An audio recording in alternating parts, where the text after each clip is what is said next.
Blunt Talk with LT, episode 125. This episode is brought to you by StackWap.com. StackWap.com/shop for your SGE merch. Use promo code Blunt Talk, capital B, capital T, no space, for 10% off everything in the SGE store.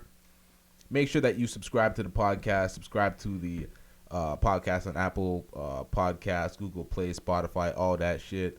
Make sure that you subscribe to the YouTube channel and like the clips for the YouTube algorithm. Leave comments, all that shit. Okay, so let's get into it. So the first topic of the day, Gorilla Glue hair girl. The girl that used the Gorilla Glue in her hair. It's been trending everywhere. It's been like the biggest topic of the month so far. So she actually, after all the struggles, after all the videos, everyone seeing her trying to like chip out her hair. You had that girl try to cut off her ponytail, her friend that was there supporting her. She actually got the relief that she needed in the surgery from this doctor, Michael Obeng, the first black plastic surgeon in Beverly Hills. I don't know if this story is true. Let's go to the TMZ one. Well, I don't know about the first black surgeon, but whatever. TMZ reports, it shows that he did it. He offered her a procedure that was $12,500 for free, and she got it. It took 4 hours, and here's the video of her being alleviated of all the stress that she's been, dealing with from the hair. Crazy, huh? It's bad. How does it feel to feel your hair like that again? Crazy. I can scratch it. I could. It looks great. No, yeah, I really didn't think it was gonna end up good like that. It's incredible. Now I wish I'd have waited for my little sister to cut my ponytail off. Right. You were in pain though, you had to. But I mean, Yes, I said it helped. Extensions are easy. yeah, but not for 6 weeks. You didn't have to start from zero at least. How do you feel now that this whole ordeal is basically over? The over.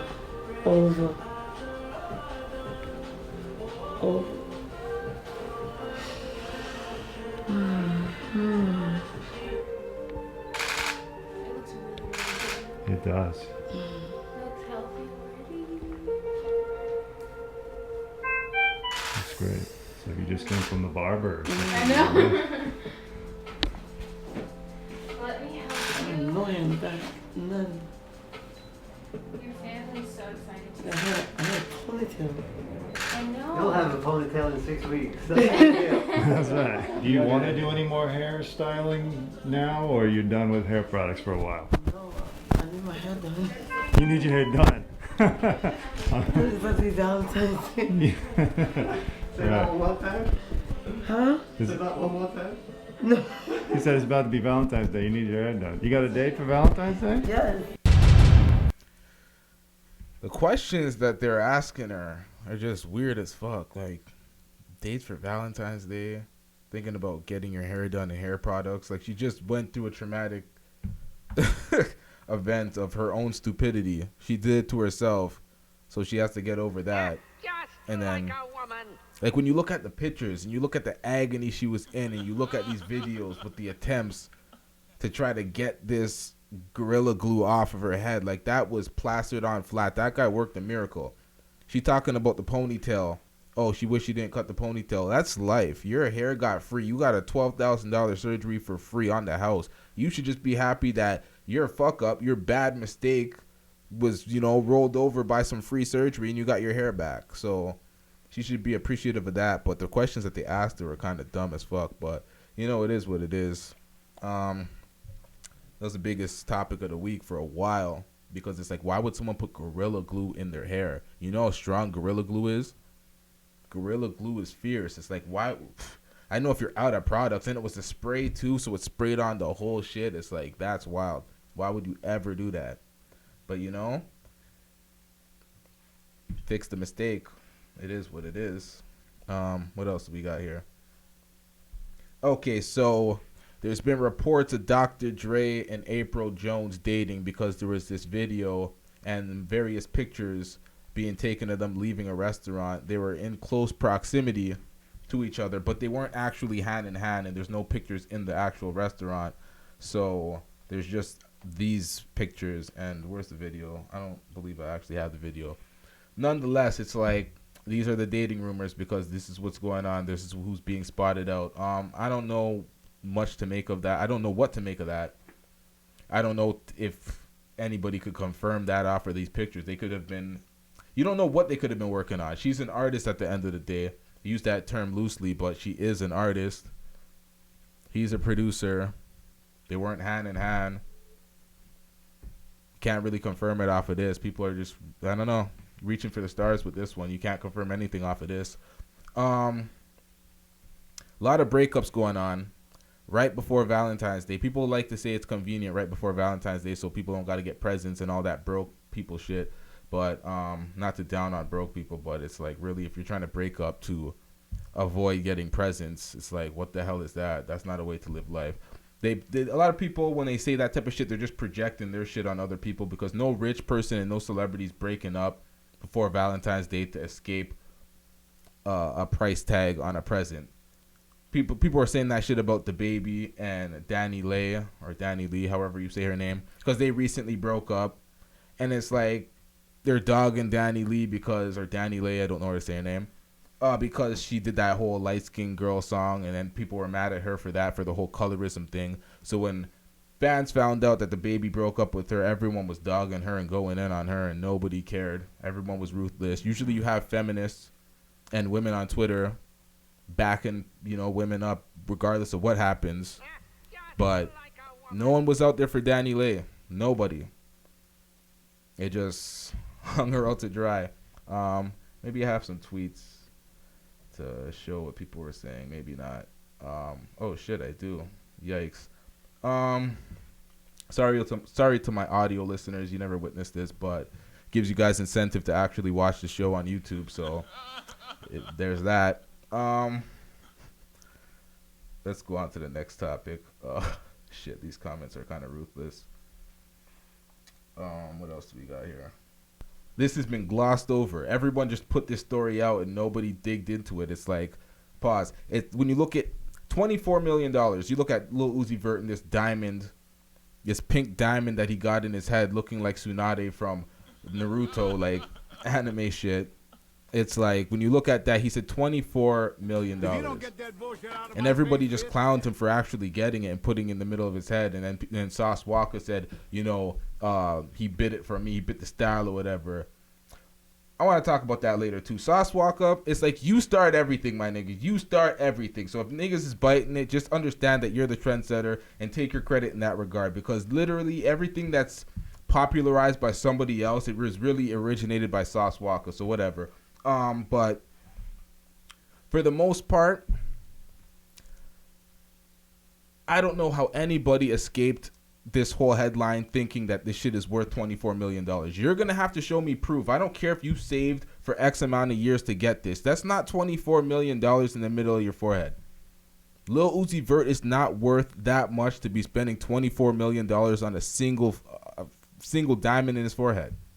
That's not possible. That's like all his... that's his whole net worth right there. I don't know how much he's worth, but really and truly, $24 million on a diamond, you have to be a billionaire to be spending that type of money. It's like Floyd Mayweather's watches are $5 million. I think those are ridiculous, but he could afford it at his earning level. $24 million rock in the middle of the forehead in a time. I'm not buying that. What else do we got here? Okay, so Angela Rye actually called a woman a bitch on national television, and it slipped through the cracks. Like, no one's seen it, no one booked it. Maybe this one woman in the middle. Let's react to this clip and see what you guys think. In this White That is House. not what I said. But let me just tell you what I heard, because I don't think you hardly understand. No, because I don't want you to twist my words, what you're Angela. not going to keep doing is talking over me, because my Black life matters and so does my voice. So what you're going to do right now is listen to what I'm saying to you. What you said in this White House. That is not what I said. Let me See that part right there? You heard the bitch come out. I don't know what the hell she said at the end. That whole Black Lives voice. Whoa. Shit getting out of hand now. I don't know about that comment, but she called her a bitch. She got away with it. That girl was trying to cut her off, getting whatever. She got it off. People are praising her for that. A lot of women are backing her up on Twitter for that. If you can get off with that and you get that off on national television, it is what it is. Sometimes you got to check people and put them in their place. I just go back to that last comment. I don't like that liberalism. That for me, that just screamed the left wing comment, identity politics comment at the end. I don't like that, but I still support Angela Rye out here. It is what it is. What else do we got? So Ari Fletcher and Moneybagg Yo officially break up. Ari put out a number of tweets like this one. He broke my heart. I'm so depressed. He's single, y'all. He wants y'all to know so bad. Responding to a comment he left saying, you know, wearing them little tights that get you fucked right. He was responding to, I don't know who he was responding to, but some girl or whatever. So she's basically going out of the ways to, you know, highlight that they're not together and he's showing that he's single, doing the most showing that he's single. So it's official. It's been like a week or so now. Time set in. She's still posting single pictures. He's still doing him. Looks like there's no getting back together at the immediate future. So it's safe to say that they broke up right before Valentine's Day too. Add another one to the list. You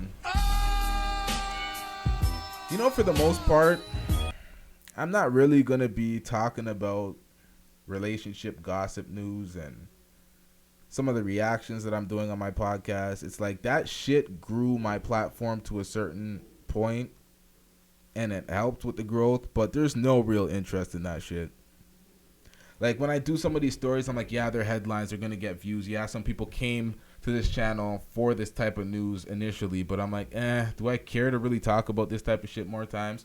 Like other people's relationships, gossip news, stuff like that. People might be hooking up on the low, like the thing that I reported earlier, the April Jones and the Dr. Dre shit. Like I don't care to do that.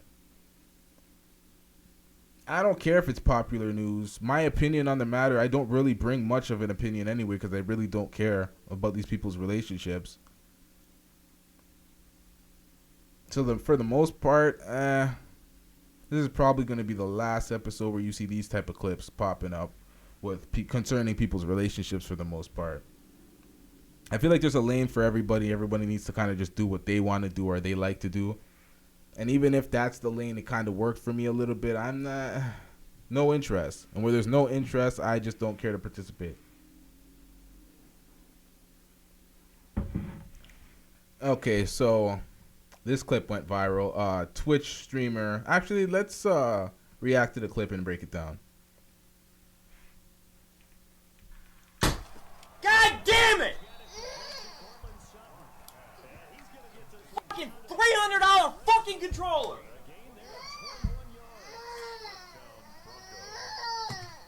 Yo, can I fucking press pause? Just sit right here. Stop. I gotta go, yo. I'm about to fucking lose it, yo. Shut the fuck up! See, that's awful parenting. He thought the stream was dead after he put the baby down and said he got to go. But even prior to that, the way he was handling his child when he was playing video games, it's like that's what happens when kids have kids. Because that's a grown male. That ain't a grown man. That's no way to be operating and handling a kid. You have a kid and you're yelling at the kid to shut the fuck up. If you don't get that Like, bullshit out of the my hell is face, that? That's a little infant. That's a baby. And you're prioritizing your live stream. Like, take care of your kid. Put your baby to sleep somewhere. Then play video games. Even if that's his income, because he's a Twitch streamer. So that's likely his income. That's no way to parent a child. That is some kids raising kids. And that's why it went viral. He had to delete his shit after that. Deleted his whole Twitch stream. So it's like, if that was his income prior, then it's gone now. Take those type of L's. You know, if you know your behavior, if it gets seen by the public, it'll get you canceled. That's how you know you're doing the wrong thing, and you already know that. So you know you should have been parenting better than that. I don't know where the mother was in that situation. I know the baby's mother is definitely not okay with the way he was handling that, if she's present in the life, I assume. But yeah, shit. It is what it is. What else do we got here?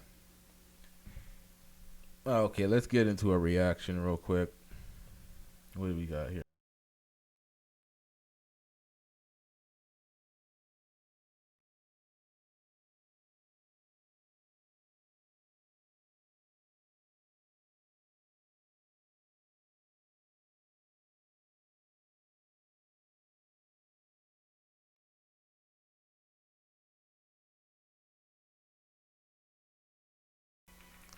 Okay. This guy tried to play hero by kicking a car, stopping it from hitting the pedestrians. But you were driving the car. You were the driver of the car in the other lane. If you've seen that coming, why didn't you switch lanes and try to block that car and prevent it to stop it? Like, why would you get out of the car and stop it with your foot? Like, why the fuck would you do something like that? you try to be the hero, but it's like you damaged your own foot, damaged the car, and what did that do? Like, whatever, man. Good intentions, just bad results, fail. End up on a fail comp instead of like a, you know, the news for being a good Samaritan. But, you know, it is what it is. What else do we got here? We probably got another reaction. Okay, so Nick Cannon is returning to Wildin' Out, and Wildin' Out's coming back to Viacom, CBS, after they reconciled their issues. A lot of people are saying this is not about Nick Cannon and CBS, you know, righting their wrongs. They're saying that Viacom has been trying to clean up their image after a bunch of racist lawsuits that were filed. So there's a lot of that talk going on. But nonetheless, it's good.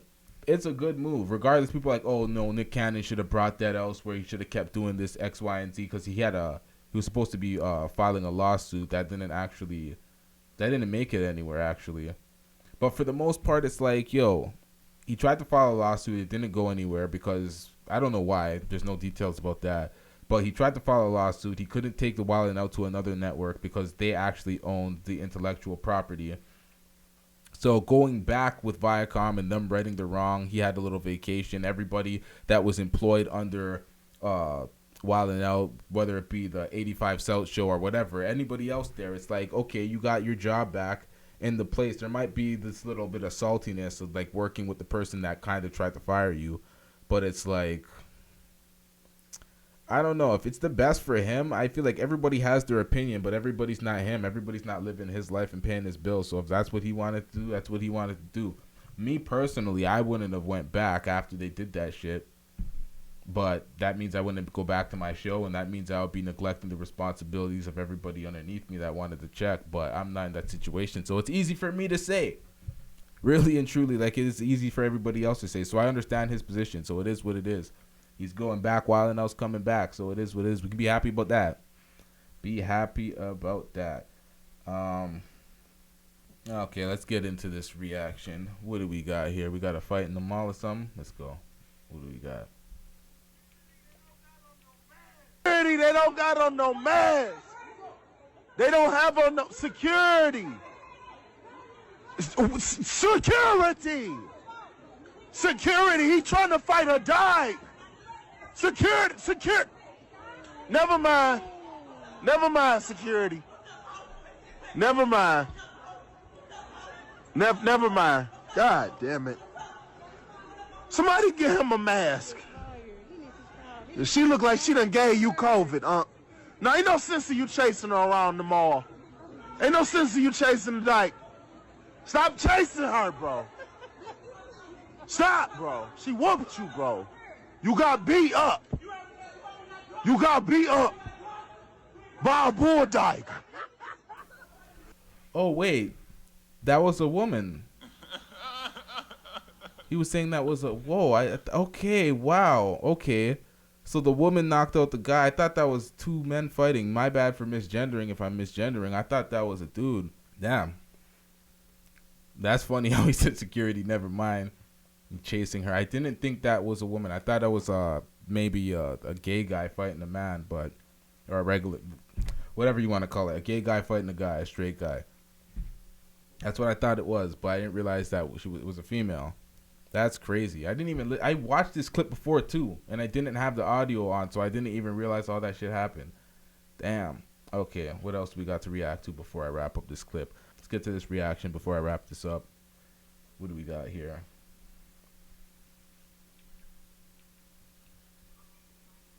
Oh my gosh.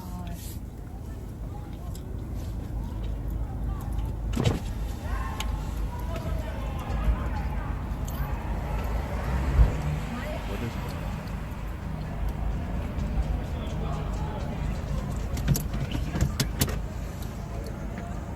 What's their hip hop?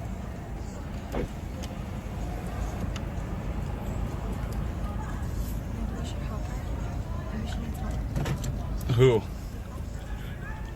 Where's the driver? The guy?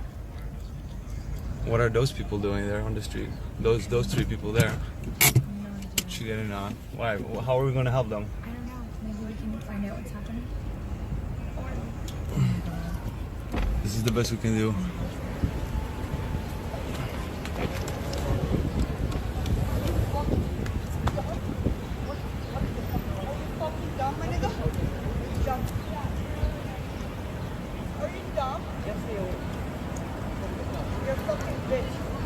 I'm calling cops. Don't touch me. You're an Uber driver. You are a Uber. You are a fucking Uber driver. You piece of shit.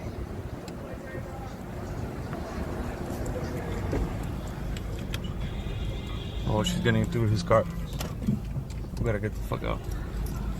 I don't want to pull away for you.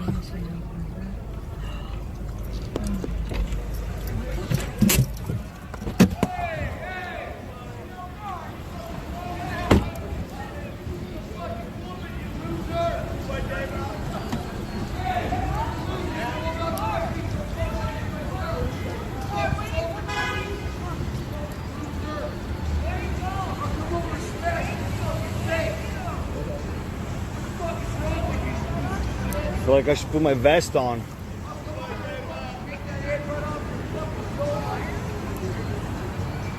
Huh? Content, baby. Why are we doing this? I'm from the internet. Why? We can help them with evidence, right? Sure. No, for real.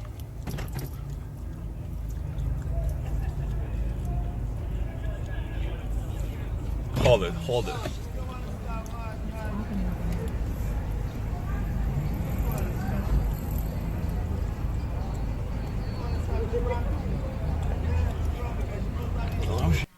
Okay, that's pretty much the end of the video. I'm gonna cut it there.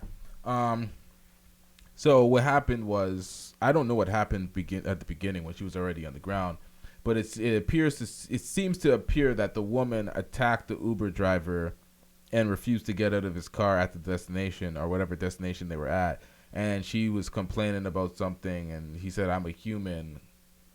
And I just look at that, I'm like, it's a mess, because all those guys that ran up and seen what's going on, all they see is a man hitting a woman, or a man flinging a woman, because when she was attacking him, he flung her off of him and continued to push her. So it's like, these sticky domestic violence type situations. I don't even know how to put this one. It's like, was he wrong for trying to get her out of his Uber? Was she wrong for attacking him? How does one conduct that situation? She threatened to call the police after she already attacked him and he thwarted off her attack. The guy in the video said he initially wanted to shoot the video to actually help with evidence, but I'm like, for whom? Because who here is in the right? Who here is in the wrong? Without further information in just that video, I don't know what's going on. I'm always the type to be on the podcast and then people want to get at me for saying this type of shit, but I'm always like, you as a man, you shouldn't hit a woman. But there's certain circumstances where you do have to protect yourself from being hit, and you have to kind of just hold them off, thwart them off in a certain way, not like punching them in the face. I didn't see any of that. I didn't see him swing any punches or any blows to her. He may have grabbed her to throw her off or pull her out of the car, but that's different. She came in the car, she assaulted him. It's a sticky situation. I don't know who that video would help in that case. But not much more I can offer on that. We back at it. Make sure that you subscribe to the channel. Make sure that you like the podcast. Make sure that you like the clips that you like. Comment on the podcast. It helps the YouTube algorithm. I'm going to try to make more longer episodes, longer clips for the algorithm to get the show like further out here, because there's no point of putting out all these clips if they're not really hitting and not reaching the audience that I'm trying to reach. For the most part, I turned into a day trader. I spend more time day trading than working on the podcast because that's where the money's at right now. But I got to get the podcast back up to a level. So with the support of the community, the support of the subscribers, the fans, we can do this shit. As long as y'all are liking, commenting, and actively helping. I'm definitely going to keep putting out the clips and putting out the material. So we're going to work together to get this show up. Definitely more live content where I can interact with the fans and the subscribers. Y'all see that just now. I'm trying to get the communication back up better. I'm trying to get the Zooms back up better because I don't want to just be live talking to the comments. Like, I'm trying to get the voices and the calls going. So I got to figure out the best way, the most effective way, the most efficient way to do that, where the audio is synced up, because there's a lot of problems that I'm dealing with right now. But that's what you got to deal with when you're building the infrastructure to the most efficient use. Because I could do it right now, but I'm not going to like the result. I need it to be seamless. When I watch like Kevin Samuel's podcast, or not podcast, when I watch Kevin Samuel's show sometimes and he takes in callers, and no hate, no, he has a great setup. He has a great platform. You hear the audio callers. You have everything perfect. Everything's good. Not hating on the setup. But there is times in the transition where you don't hear the callers or things drop or those. I don't want to deal with that shit when I first start. I want to, you're on the call, we take the call, you're off the call type of shit. As in, you don't have to hear, the listener doesn't have to hear a portion of the call after struggling to get the audio up in sync with, at the start of the call. I'm just trying to get everything perfect, get everything in sync, and we're going to do that live show. Everything's going to be lit. But, we back at it. Blunt Talk with LT. Make sure that you subscribe to the channel. We out here. Yeah.